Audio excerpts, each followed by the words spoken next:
Wait a second. You're telling me that science has just demonstrated that intermittent fasting is not better than regular dieting? What? I've been lied to this whole time? Keep watching. I'll explain the study. Boom!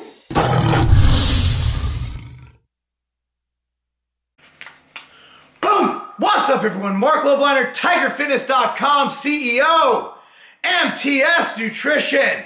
Guys, want to talk to you a little bit about intermittent fasting. I keep saying all the studies done that are referenced on LEANGAINS, or the most popular fasting site there is, realize that this guy, his name is Martin Birkin. He's not the first one to do intermittent fasting. You had Ori Heffelmacher with the Warrior Diet. You had so many other programs, but it's the one that had the most traction, the most staying power. It's just the one everybody does because it's very easy to do. What it is, essentially you just skip breakfast. It's a 16-hour fast followed by an 8-hour window, okay? So you basically start eating with lunch, that's 12 p.m., you end eating at 8 p.m. Pretty simple, huh? But they claimed it did crazy things like enhanced fat loss, better health, makes you live longer. A lot of people are saying they can eat whatever they want in that time period. My thing always was you have less time to mess up. For example, if you're on a normal diet where you start eating like me at 6:30 a.m. and you eat till 10 p.m., that is like 7-8 more hours that you can totally screw up your diet, right?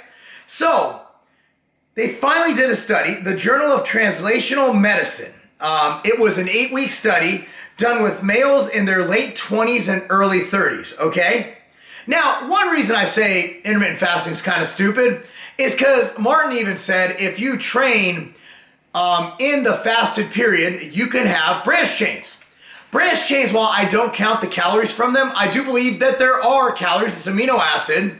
And the reason there are is because, well, it has nutritional value. The reason I don't count branched amino acids is because they are a constant in my diet. I always have them.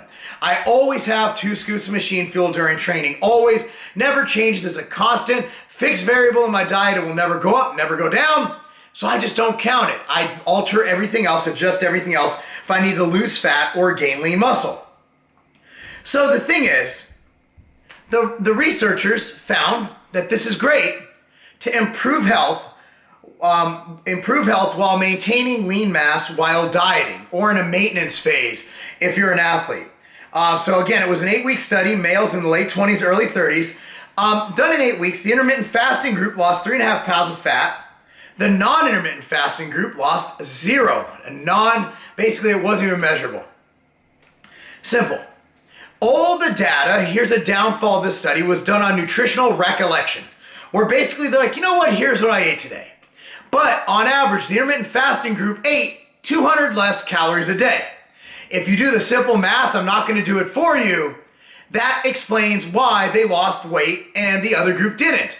They were in a caloric deficit of about 1,400 calories per week. But here's the thing, appetite was decreased. So they did have less appetite, but there's less time to eat. So they could have been hungry during the fasted period, but you know, they pointed in the study to some hormone reaction, this and that, whatever. Here's the part you're all looking for. Testosterone and IGF decreased. Again, testosterone and IGF levels decreased in the intermittent fasting group. Not good. Pro-inflammation levels decreased. Good. Triglyceride levels decreased. Good. Also, T3 decreased. Not good. But here's the thing. Those are all consistent with being in a caloric deficit. So the fact that the intermittent fasting group was eating 200 less calories per day, these results are consistent with other data found in normal hypocaloric or eating less calories than you take in diets. So the bottom line is, there are potential health benefits to intermittent fasting, okay? Potential health benefits. But from what I gather from this study, and many studies are needed to follow up, LEANGAINS is taking the theory and the results from long-term fasts, 24 hours plus, and theorizing that it'll work in a 16-hour fast. The bottom line is most of America skips breakfast.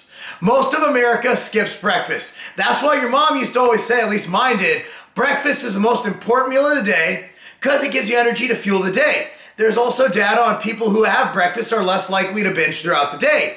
What this does show us is that if you don't like eating breakfast, some people do wake up just not wanting to eat.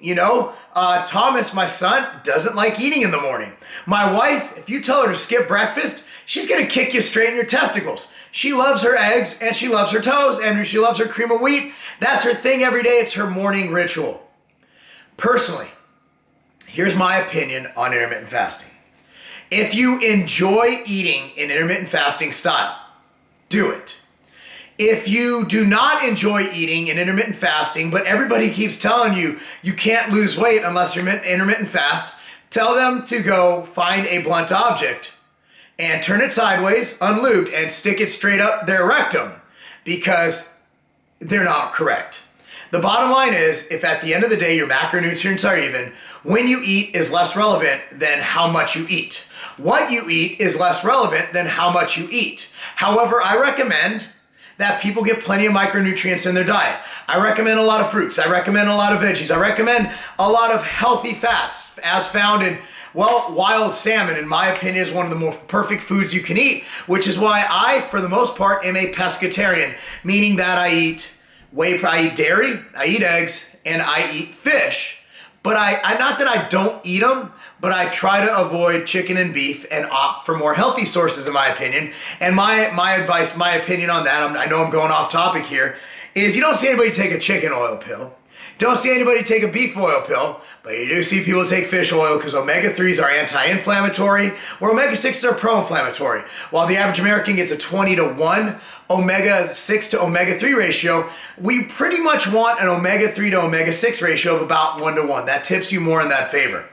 So, bottom line is, if you like intermittent fasting, do it. If you like eating like that, do it. But to think that it's in any way, other than some potential health marker improvements, better than eating normally, or eating when the frick you want to eat, or eating breakfast, lunch, and dinner, or eating breakfast, meal 2, lunch, meal 4, dinner, meal 6, there's really no difference. At the end of the day, make sure your calories meet what your needs are. I'm Marc Lobliner, TigerFitness.com. Click on the link below and see a great write-up on intermittent fasting.